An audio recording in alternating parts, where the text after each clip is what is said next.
Hi Bears! I'm going to show you how to set up your Works Cited or bibliography page with a hanging indent to differentiate between your entries. So once you have all of your citations imported or added into your document, the first thing you need to look for is the ruler. If it's not showing, you can go up to View and then click on Show Ruler. Once it populates, the next thing you need to do is to highlight the text that you want to change to have a hanging indent. And you go back up to this left margin handle and you're gonna hover over the triangle, click and drag to the 1/2 inch and then let go.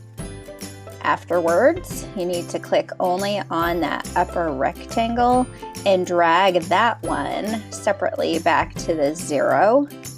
And now you'll notice that the start of every line represents a new entry in my Works Cited page.